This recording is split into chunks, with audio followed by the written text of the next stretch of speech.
हरे कृष्णा, राधे राधे। सभी भक्तों को सादर प्रणाम। भक्तों, 5 जून 2023 दिन सोमवार से आषाढ़ माह का प्रारंभ हो रहा है, जो 3 जुलाई 2023 दिन सोमवार तक रहेगा। आपको इसी चैनल पर आषाढ़ माह महात्म्य की कथाएं प्रतिदिन नियमित रूप से प्रातः 5 बजे सुनने को मिलेंगी।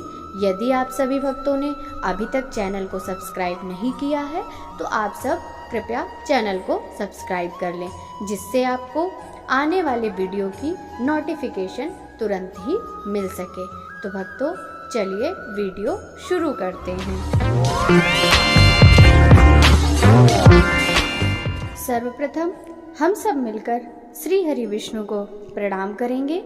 प्रत्येक कल्प और अनुकल्प में विस्तार पूर्वक रचा हुआ यह समस्त पापमय जगत जिनसे प्रकट होता है, जिनमें स्थिर रहता और अंतकाल में जिनके भीतर पुनः लीन हो जाता है, जो इस दृश्य प्रपंच से सर्वथा पृथक है, जिनका ध्यान करके मुनिजन सनातन मोक्ष पद प्राप्त कर लेते हैं, उन नित्य निर्मल निश्चल तथा व्यापक भगवान पुरुषोत्तम जगन्नाथ जी को मैं प्रणाम करती हूँ, जो शुद्ध आकाश के समान निर्लेप नित्यानंदमय सदा प्रसन्न निर्मल सबके स्वामी निर्गुण व्यक्त और अव्यक्त से परे प्रपंच से रहित एकमात्र ध्यान में ही अनुभव करने योग्य तथा व्यापक हैं। समाधि काल में विद्वान पुरुष इसी रूप में जिनका ध्यान करते हैं, जो संसार की उत्पत्ति और विनाश के एकमात्र कारण है, जरा अवस्था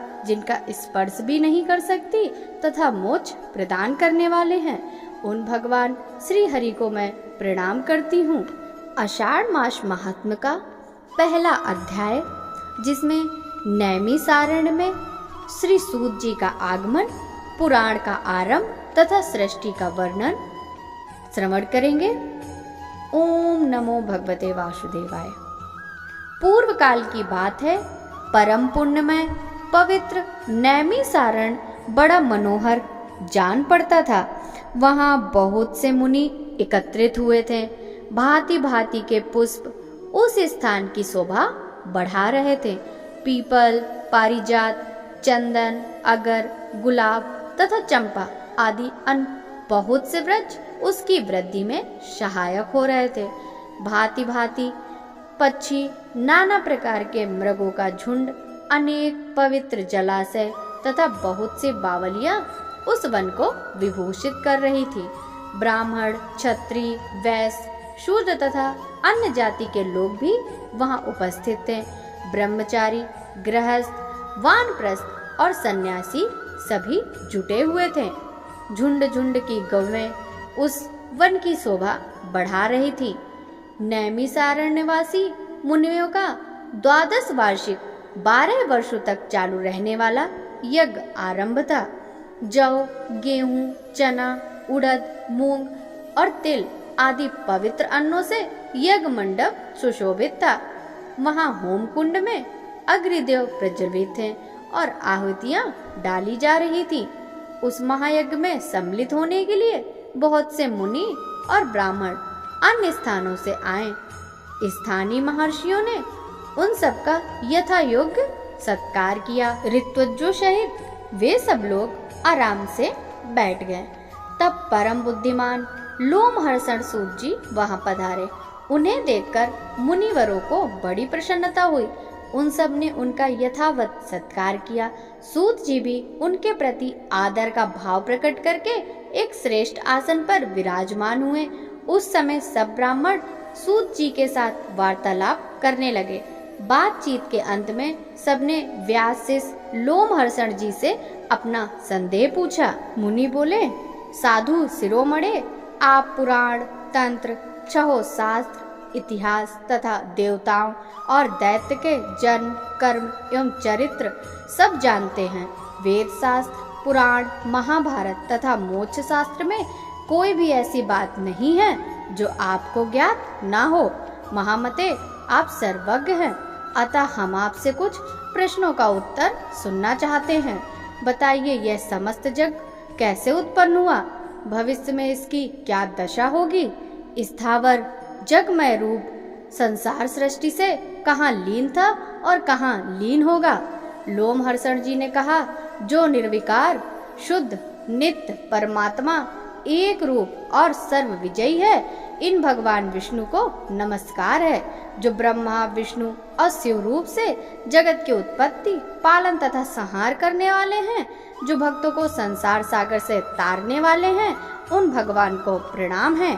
जो एक होकर भी अनेक रूप धारण करते हैं, स्थूल और सूक्ष्म सब जिनके ही स्वरूप हैं, जो अव्यक्त और व्यक्त रूप तथा मोक्ष के हेतु हैं, उन भगवान विष्णु को नमस्कार है।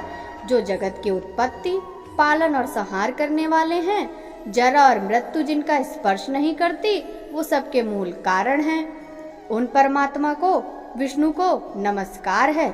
जो इस विश्व के आधार है, अत्यंत सूक्ष्म से भी सूक्ष्म है, सब प्राणियों के भीतर विराजमान है, क्षर और अक्षर पुरुष से उत्तम तथा अविनाशी हैं, उन भगवान विष्णु को प्रणाम करता हूँ। जो वास्तव में अत्यंत निर्मल ज्ञान स्वरूप हैं, किंतु अज्ञानवश नाना पदार्थों के रूप में प्रतीत हो रहे हैं। जो विश्व की सृष्टि और पालन में समर्थ और उसका संहार करने वाले हैं, सर्वज्ञ है, जगत के अधीश्वर है, जिनके जन्म और विनाश नहीं होते, जो अव्यय आदि अत्यंत सूक्ष्म तथा विश्वेश्वर है, उन श्री हरि को तथा ब्रह्मा आदि देवताओं को मैं प्रणाम करती हूँ। लोमहर्षण जी ने कहा, इतिहास पुराणों के ज्ञाता, वेद वेदांगों के पारंगत विद्वान, संपूर्ण शास्त्रों के तत्वगत पराशर नंदन भगवान व्यास को, जो मेरे गुरुदेव हैं, प्रणाम करके मैं वेद के तुल्य माननीय पुराण का वर्णन करूंगा। पूर्व काल में दक्ष आदि श्रेष्ठ मुनियों के पूछने पर कमल योनि भगवान ब्रह्मा जी को सुनाई थी, वही पापनाशनी कथा मैं इस समय कहूँगा। मेरी वह कथा बहुत ही विचित्र और अनेक अर्थों वाली होगी। उसमें श्रुतियों के अर्थ का विस्तार होगा। जो इस कथा को सदा अपने हृदय में धारण करेगा अथवा निरंतर सुनेगा, वह अपनी वंश परंपरा को कायम रखते हुए स्वर्गलोक में प्रतिष्ठित होगा।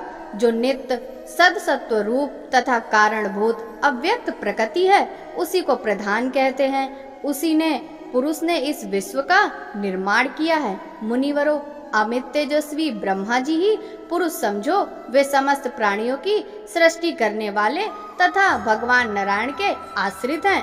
प्रकृति से महत्व, महत्व से अहंकार तथा अहंकार से सब सूक्ष्म भूत उत्पन्न हुए। भूतों के जो वेद हैं, वे भी उन सूक्ष्म भूतों से ही प्रकट हुए हैं। यह सनातन सर्ग है। तदंतर स्वयंभू भगवान नारायण ने नाना प्रकार की प्रजा उत्पन्न करने की इच्छा से सबसे पहले जल की सृष्टि की, फिर जल में अपनी शक्ति का आधान किया। जल का दूसरा नाम नार है, क्योंकि उसकी उत्पत्ति भगवान नर से हुई है। यह जल पूर्व काल में भगवान का अयन निवास स्थान हुआ, इसलिए वे नारायण कहलाते हैं। भगवान ने जो जल में अपनी शक्ति का आधान किया, उससे एक बहुत विशाल सुवर्णमय अखंड प्राप्त हुआ, जिसमें स्वयंभू ब्रह्मा जी उत्पन्न हुए। ऐसा सुना जाता है, सुवर्ण के समान कांतिमान भगवान ब्रह्मा ने 1 वर्ष तक उस अंड में निवास करके उसके 2 टुकड़े कर दिए। फिर एक टुकड़े से धूलोक बनाया और दूसरे लोक से भूलोक। उन दोनों के बीच में आकाश रखा। जल के ऊपर तैरती हुई पृथ्वी स्थापित किया। फिर 10 दिशाएं निश्चित की, साथ ही काल, मन, वाणी, काम, क्रोध और रति की सृष्टि की। इन भावों के अनुरूप सृष्टि करने की इच्छा से ब्रह्मा जी ने 7 प्रजापतियों को अपने मन से उत्पन्न किया। उनके नाम इस प्रकार है: मरीच, अत्रि, अंगीरा, पुलत्स, पुलह, क्रतु तथा वशिष्ठ। पुराणों में ये 7 ब्रह्मा निश्चित किए गए हैं। तत्पश्चात ब्रह्मा जी ने अपने रोष से रुद्र को प्रकट किया। फिर पूर्वजों के भी पूर्वज सनत कुमार जी को उत्पन्न किया। इन्हीं 7 महर्षियों से समस्त प्रजा तथा 11 रुद्रों का प्रादुर्भाव हुआ। उक्त 7 महर्षियों के 7 बड़े बड़े दिव्य वंश हैं। देवता भी इन्हीं के अंतर्गत हैं। उक्त 7 वंशों के लोग कर्मनिष्ठ एवं संतानवान हैं। उन वंशों को बड़े बड़े ऋषियों ने सुशोभित किया है। इसके बाद ब्रह्मा जी ने विद्युत, वज्र, मेघ, रोहित, इंद्रधनुष, पक्षी तथा मेघों की सृष्टि करी। फिर यज्ञों की सिद्धि के लिए उन्होंने ऋग्वेद, यजुर्वेद तथा सामवेद प्रकट किए। तदंतर 7 देवताओं की उत्पत्ति बताई जाती है। छोटे बड़े सभी भूत भगवान ब्रह्मा के अंगों से उत्पन्न हुए। इस प्रकार प्रजा की सृष्टि करते रहने पर भी जब प्रजा की वृद्धि नहीं हुई, तब प्रजापति अपने शरीर के 2 भाग करके आधे से पुरुष आधे से स्त्री हो गए। पुरुष का नाम मनु हुआ, उन्हीं के नाम पर मनवंतर काल माना गया। स्त्री अयोनिजा शतरूपा थी, जो मनु की पत्नी रूप में प्राप्त हुई। उन्होंने 10,000 वर्षों तक अत्यंत दुष्कर तपस्या करके परम तेजस्वी पुरुष को पति के रूप में प्राप्त किया। वे ही पुरुष स्वयंभू मनु कहे गए। वह राज पुरुष भी उन्हीं का नाम है। उनका मनवंतर काल 71 चतुर्युगी बताया गया है। शतरूपा ने वह राज पुरुष के अंश से वीर, प्रियव्रत और उत्तानपाद नामक पुत्र उत्पन्न किए। वीर से काम्या नामक श्रेष्ठ कन्या उत्पन्न हुई, जो कदर्व प्रजापति की धर्म पत्नी हुई। काम्या के गर्भ से 4 पुत्र हुए, सम्राट, कुशी, विराट और प्रभु। प्रजापति अत्रि ने राजा उत्तानपाद को गोद ले लिया। प्रजापति उत्तानपाद ने अपनी पत्नी सुनीता के गर्भ से ध्रुव, कीर्तिमान, आयुष्मान तथा वसु ये 4 पुत्र उत्पन्न किए। ध्रुव ने उनकी पत्नी शंभु ने सृष्टि और भव इन 2 पुत्रों को जन्म दिया। सृष्टि के उसकी पत्नी सुछाया के गर्भ से रिपु, रिपुंजय, वीर, वृकल और वृकतेजा ये 5 पुत्र उत्पन्न हुए। रिपु ने बृहति ने चसु नाम के तेजस्वी पुत्र को जन्म दिया। चक्षुष के उनकी पत्नी पुष्करणी से, जो महात्मा प्रजापति वीरण की कन्या थी, चाक्षुष मनु उत्पन्न हुए। चाक्षुष मनु ने वैराज प्रजापति की कन्या नटबला के गर्भ से 10 महाबली पुत्र उत्पन्न हुए, जिनके नाम इस प्रकार हैं: कुत्स, पुरु, सद्धुम्न, तपस्वी, सत्यवाक, कवि, अग्निशुष्ट, अत्रिरात, सुधुम्न तथा अभिमन्यु। पुरु से आग्रेय ने अंग, शुमना, स्वाति, क्रतु, अंगीरा तथा मैं ये 6 पुत्र उत्पन्न किए। अंग ने सुनिधाने से वेन नामक एक पुत्र पैदा किया। वेन के अत्याचार से ऋषियों को बड़ा क्रोध हुआ, अतः प्रजाजनों की रक्षा के लिए उन्होंने उसके दाहिने हाथ का मंथन किया। उससे महाराज पृथु प्रकट हुए। उन्हें देखकर मुनियों ने कहा, ये महातेजस्वी नरेश प्रजा को प्रसन्न रखेंगे तथा महान यश के भागी होंगे। वेन कुमार पृथु धनुष और कवच धारण किए हुए अग्नि के समान तेजस्वी रूप में प्रकट हुए। उन्होंने इस पृथ्वी का पालन किया। राजसूय यज्ञ के लिए अभिषिक्त होने वाले राजाओं में वे सर्वप्रथम थे। उनसे ही स्तुति गान में निपुण सूत और मागध प्रकट हुए। उन्होंने इस पृथ्वी से सब प्रकार के अनाज दुहे थे। प्रजा की जीविका चले, इसी उद्देश्य से उन्होंने देवताओं, ऋषियों, पितरों, दानवों, गंधर्वों तथा अप्सराओं आदि के साथ पृथ्वी का दोहन किया था। फिर मुनियों ने कहा, भगवान, हमें तीर्थ की महिमा का विस्तार पूर्वक श्रवण करने पर भी तृप्ति नहीं होती। आप पुनः किसी गोपनीय तीर्थ का वर्णन करें। ब्रह्मा जी बोले, श्रेष्ठ ब्राह्मणों, पूर्व काल में देवर्षि नारद ने मुझसे यही प्रश्न पूछा था। उस समय मैंने प्रयत्न पूर्वक जो कुछ उनसे कहा था वही तुम्हें भी बतलाता हूँ। नारद जी ने पूछा, जगतपते, स्वर्गलोक, मृत्युलोक और रसातल में कुल कितने तीर्थ हैं तथा सब तीर्थों में सदा कौन सबसे बढ़कर है? ब्रह्मा जी बोले, देवर्षि, स्वर्गलोक, मृत्युलोक और रसातल में 4 प्रकार के तीर्थ है।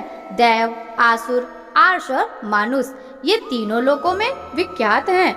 जम्बूद्वीप में भारतवर्ष तीर्थ भूमि है, वह तीनों लोकों में विख्यात है। बेटा, वह कर्म भूमि है, इसलिए उसे तीर्थ कहते हैं। पहले मैंने तुम्हें जो बताए हैं वे सब तीर्थ भारतवर्ष में ही हैं। हिमालय और विंध्य पर्वत के बीच में 6 ऐसी नदियां हैं जिनका प्राकट ब्रह्मा, विष्णु तथा शिव इन देवताओं से हुआ है। इसी प्रकार दक्षिण समुद्र और विंध्य पर्वत के बीच में 6 देव संभव नदियां हैं। ये 12 नदियां प्रधान रूप से बतलाई गई हैं। गोदावरी, भीमरती, तुंगभद्रा, कृष्णवेणी, तापी और पयोष्णी ये विंध्य पर्वत के दक्षिण की नदियां हैं। भागीरथी, नर्मदा, यमुना, सरस्वती, विशोका और वितस्ता ये विंध्याचल और हिमालय पर्वत से संबंध रखने वाली नदियां हैं। इन पुण्यमयी नदियों को देवतीर्थ बताया गया है। गए, कोलासुर, व्रत, त्रिपुर, अंधक, हैमूर्धा, लवट, नमुची, शंगक, यम, पाताल केतु, मय तथा पुष्कर इनके द्वारा आवृत तीर्थ असुर कहलाते हैं। प्रभास, भार्गव, अगस्त्य, नर नारायण, वशिष्ठ, भरद्वाज, गौतम और कश्यप इन ऋषि मुनियों द्वारा सेवित तीर्थ ऋषि तीर्थ हैं। अम्बरीश, हरिश्चंद्र, मंधाता, मनु, कुरु, कनखल, भाद्रवास, शगर, आयुषु, नचिकेता, वृषा, कपि तथा अरिंदम आदि मानवों द्वारा निर्मित तीर्थ मानुष कहलाते हैं। ये सब यश तथा उत्तम फल की सिद्धि के लिए निर्मित हुए हैं। तीनों लोकों में कहीं भी जो सतह प्रकट हुए तीर्थ हैं उन्हें पुण्य तीर्थ कहा गया है। इसी प्रकार मैंने तीर्थ भेद बतलाए हैं। महादैत्य राजा बलि देवताओं के अजेय शत्रु हुए। उन्होंने धर्म, यश, प्रजा पालन, गुरु भक्ति, सत्य भाषण, बल, पराक्रम और त्याग क्षमा के द्वारा वह सम्मान प्राप्त किया जिसकी तीनों लोकों में कहीं उपमा नहीं है। उनकी बढ़ती हुई समृद्धि देखकर देवताओं को बड़ी चिंता हुई। वे आपस में सलाह करने लगे कि हम बलि को कैसे जीतें। राजा बलि के शासन काल में तीनों लोग निष्कंटक थे। कहीं पर आदि व्याधि अथवा शत्रुओं की बाधा नहीं थी। अनावृष्टि और अधर्म का जो नाम भी नहीं था। स्वप्न में किसी को दुष्ट पुरुष का दर्शन नहीं होता था। देवताओं को उनकी उन्नति बाढ़ की तरह चुभती थी। बलि की कीर्ति रूपी तलवार से टुकड़े टुकड़े हो जाते थे तथा उनके शासन रूपी शक्ति से देवताओं के समस्त अंग विदीर्ण हो रहे थे। अतः उन्हें कभी शांति नहीं मिलती थी। देवता उनसे द्वेष करने लगे, उनके यश रूपी अग्नि से जलने लगे। अतः वे व्याकुल होकर भगवान विष्णु की शरण में गए। देवता बोले, शंख, चक्र और गदा धारण करने वाले जगन्नाथ, हम पीड़ित हैं, हमारी सत्ता छिन गई। आप हमारी ही रक्षा के लिए अस्त्र शस्त्र धारण करते हैं। आप जैसे स्वामी के होते हुए हम पर ऐसा दुख आ पड़ा।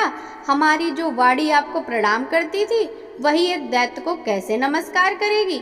सुरेश्वर, आपके ऐश्वर्य से पुष्ट हो अपने ही पराक्रम से तीनों लोकों को हम स्थिर करेंगे।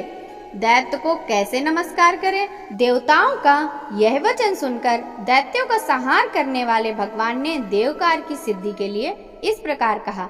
श्री भगवान बोले, देवताओं, बलि मेरा भक्त है और देवता असुर कोई भी नहीं मान सकते। जैसे तुम लोग मेरे द्वारा पालन पोषण के लिए योग्य हो, वैसे बलि भी।